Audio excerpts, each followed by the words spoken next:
Assalamualaikum warahmatullahi wabarakatuh.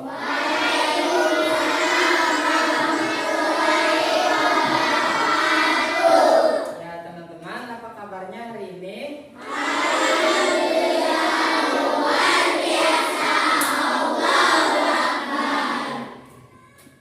Ya, alhamdulillah ya. Hari ini kita ketemu lagi dengan keadaan sehat walafiat. Jadi untuk hari ini kita mulai dengan doa dulu ya. Kita berdoa bersama-sama dengan membaca basmalah bersama-sama. Bismillahirrahmanirrahim. Ya, oke, alhamdulillah ya. Jadi hari ini siapa yang nggak datang? Deden sama Deden sama Alif. Oke, Deden sama Alif ada apa nggak datang? Oh, urusan keluarga. Semoga Deden sama Alif urusan keluarganya itu dilancarkan ya. Amin ya rabbal alamin. Oke, hari ini kita ada pelajaran apa? Kalau yang kemarin kan kita sudah mengenal atau belajar tentang rukun iman yang ke berapa kemarinnya tentang iman kepada Allah ya. Dan sekarang kita ada makna iman kepada kitab-kitab Allah. Ada yang tahu nggak kitab-kitab Allah itu ada berapa? 4.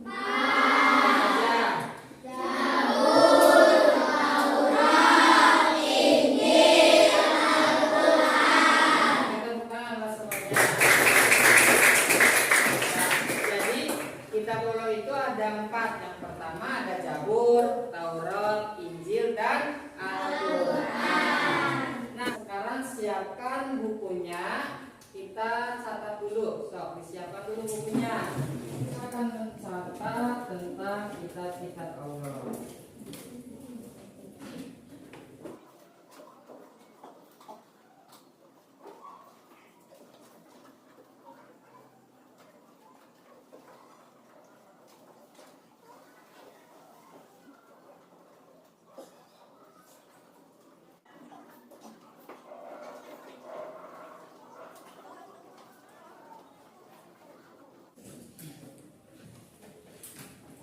Oke, sudah mencatatnya? Kalau sudah ya. Jadi kita sedang belajar atau mempelajari tentang makna iman kepada kitab Allah. Iman kepada kitab Allah itu artinya apa sih? Percaya dengan sepenuh hati bahwa Allah itu menciptakan atau menurunkan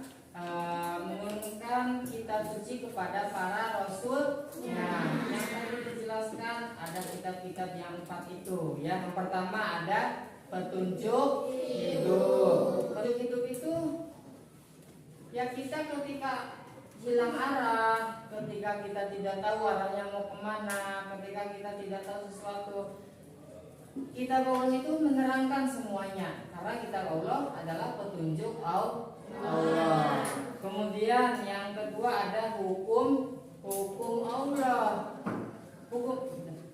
Hukum Allah itu kalau misalkan kita tidak tahu apa sih hukumnya ini minuman ini, apa hukumannya kalau kita berbuat seperti ini, apa hukumannya kalau kita sama orang seperti ini, semuanya ada dalam kitab-kitab Allah.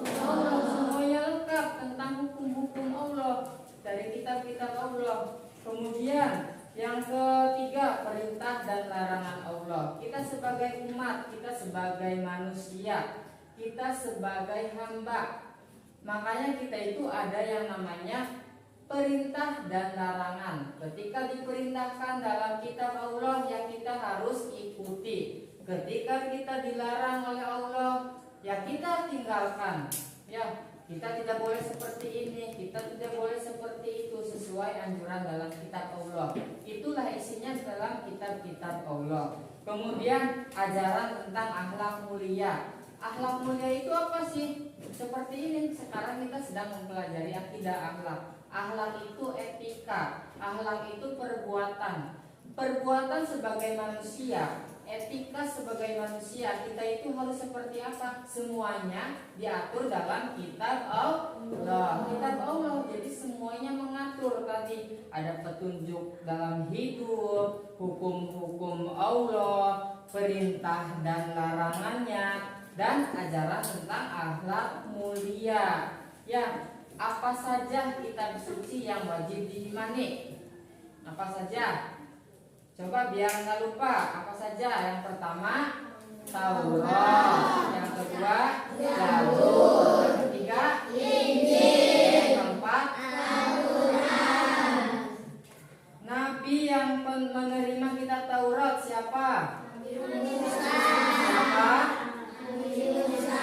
Yang di belakang siapa nabi yang menerima kitab Taurat? Iya, suaranya yang kencang ya kalau ditanya ya.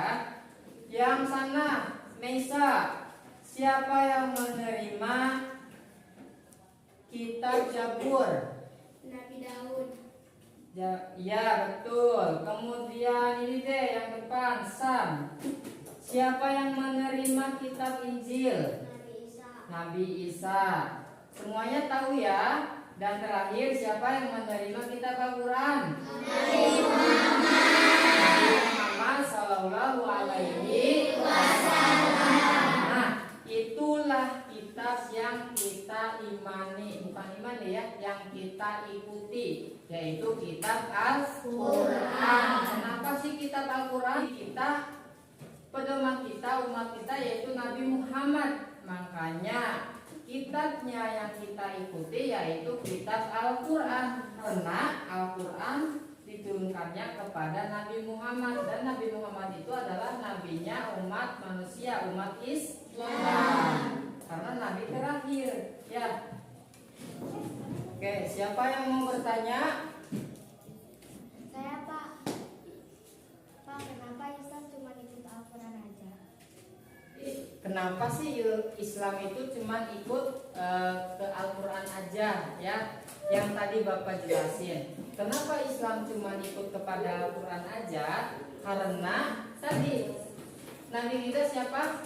Muhammad Sallallahu Alaihi Wasallam. Jadi ketika Al-Quran itu turunnya kepada Nabi Muhammad, maka kitabnya pun yang kita ikuti yaitu kitab Al-Quran. Contoh kecilnya seperti ini. Contoh kecilnya seperti ini ya. Kalau misalkan teman-teman itu sekarang kelas berapa? Kelas 4. Pelajaran kelas berapa yang teman-teman ikutin? Pelajaran kelas 4, ya kan? Bukan pelajaran kelas 3. Wali kelasnya, siapa wali kelasnya? Teman-teman ikuti aturannya sama siapa? Bukan wali kelas 3. Seperti itu pun kitab Allah. Itu sederhananya ya. Oke, kemudian yang tadi Mesya pertanyaannya? Saya Pak. Pak, apa kelebihan Al-Quran dengan kitab lainnya? Oke, kelebihan Al-Quran dengan kitab lainnya. Tentu saja banyak lebihnya ya. Yang pertama yaitu itu kitab terakhir dan penyempurna kitab-kitab sebelumnya. Maksudnya penyempurna itu jadi isinya itu sempurna, diambil dari kitab-kitab sebelumnya. Jadi Al-Quran itu sangat sempurna ya, sangat sempurna. Kemudian bahasa dan isinya tidak bisa ditiru. Dengerin teman-teman. Jadi Al-Quran itu di seluruh dunia tidak akan ada bedanya. Entahlah harokatnya, entahlah hurufnya, itu semua sama. Bahkan kalau ada kekeliruan satu huruf saja, maka Al-Quran akan ditarik oleh pencetaknya. Makanya Al-Quran itu tidak bisa ditiru, semuanya sama ya. Kemudian terpelihara keasliannya sampai dengan hari kiamat. Jadi asli, tidak akan pernah ada berubahnya. Karena tadi kalau ada keliru sedikit saja akan ditarik itu Al-Quran itu. Jadi sama semua dari pas penurunannya ya, pas turunnya hingga nanti hari akhir itu semuanya sama. Kemudian menyentuh semua aspek kehidupan, diantaranya ada ibadah, sosial, ekonomi, hukum, akhlak, semuanya ada dalam Al-Quran. Jadi kitab yang paling sempurna itu kitab apa? Al-Quran. Oke, kenapa Al-Quran disebut kitab paling sempurna?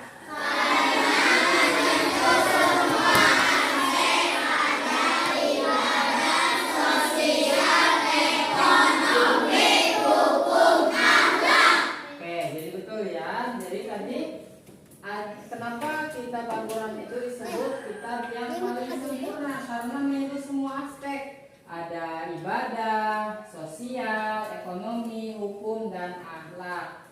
Untuk minggu depan, Bapak kasih PR ya, atau kasih tugas. Tulis contoh penerapan dalam kehidupan sehari-hari. Contoh penerapan Al-Quran ya dalam kehidupan sehari-hari. Buatkan contoh 3 atau 4 saja ya, nanti dikumpulkan sama Bapak di sini. Nah, jadi sekian pembelajaran pada hari ini tentang kitab-kitab Allah ya. Semoga apa yang didapatkan pada hari ini bermanfaat dan masuk ke dalam tambahan ilmu kepada teman-teman. Jangan lupa belajar di rumah, dibaca lagi ya. Kemudian jangan malas sekolahnya. Oke, kita tutup pembelajaran hari ini dengan membaca hamdalah bersama-sama.